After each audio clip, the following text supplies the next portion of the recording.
कहाँ चला? माँ वो आज मैं सोचा था कि नव्या को शॉपिंग करवा दूं। काफी दिनों से कह रही थी ना। आज छुट्टी भी है तो इसलिए मैंने सोचा कि मैं इसे मार्केट ले जाता हूँ। ठीक है, चाबी रख, बाइक लेकर चला जा। भाई माँ वो सामान काफी ज्यादा होगा और मार्केट भी यहाँ से बहुत दूर है, तो हम दोनों गाड़ी से चले जाते हैं ना। अरे पर गाड़ी मुझे लेकर जानी है, मुझे भी कुछ काम है। अगर माँ आपको कुछ काम है तो आप कैब से चले जाइए। अरे पर मैं भला घर में गाड़ी होते हुए कैब से क्यों जाऊं? कैब से तुम दोनों चले जाओ। माँ ये कैसी बात कर रही हैं आप? हम कैब लेके मार्केट जाएंगे। अरे हमें नहीं पता हमें वहाँ कितना टाइम लगेगा, 1 घंटा भी लग सकता है, दो भी। तो वो कैब वाला कहाँ हमारे साथ घूमता फिरेगा? हमारे पास गाड़ी है, खुद की गाड़ी है, हम दोनों उसमें चले जाएंगे और जब भी हमें आने का टाइम मिलेगा हम आ जाएंगे। तुझे जितना कहा है ना, सिर्फ उतना काम कर। बोला ना मैंने, बाइक लेकर जा, चाबी रख नीचे। माँ देखिए हमें जाने दीजिए ना, हमें काफी सारा सामान खरीदना है। अरे जब तक आप आएंगी वापस क्या पता वो दुकानें बंद हो जाएं। प्लीज माँ हमारा जाना जरूरी है। इसका बहुत मन था शॉपिंग करने का, इसलिए इसको ले जा रहा हूँ मैं। और आज छुट्टी भी है, हम थोड़ा इंजॉय भी कर लेंगे साथ में। निखिल, शादी के बाद तेरी जुबान कुछ ज्यादा ही चलने लगी है। भूल गया है? माँ हूं तेरी, और इतना हक तो मेरा बनता ही है कि तुझे डांट भी सकूं और फटकार भी सकूं। जितना बोला है ना सिर्फ उतना कर। चाबी रख नीचे और जाओ तुम दोनों। चलो तुम और मैं बाइक से चलते हैं। एक सेकेंड, चाबी उठाओ। अरे पर माँ ने अभी तो मना किया था। मैंने भी तो कुछ कहा ना, चाबी उठाओ।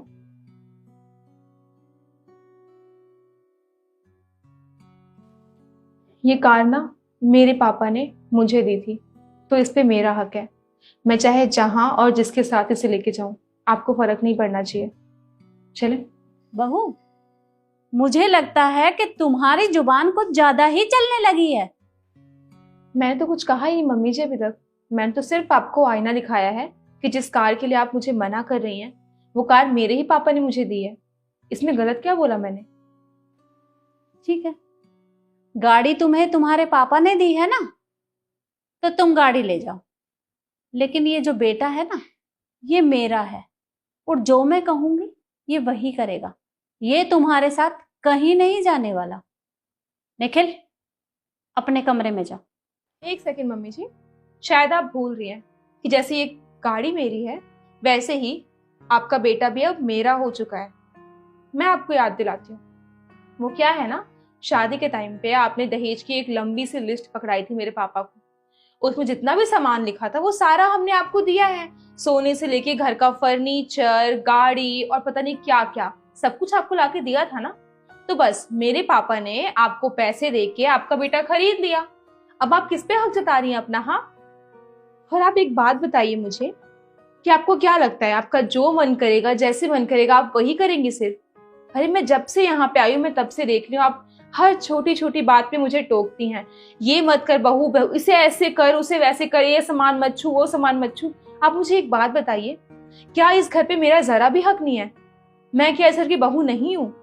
और आते ही यहाँ पे आपने मेरा सारा सोना अपने पास रख लिया था। मैंने तब भी आपसे कुछ नहीं कहा।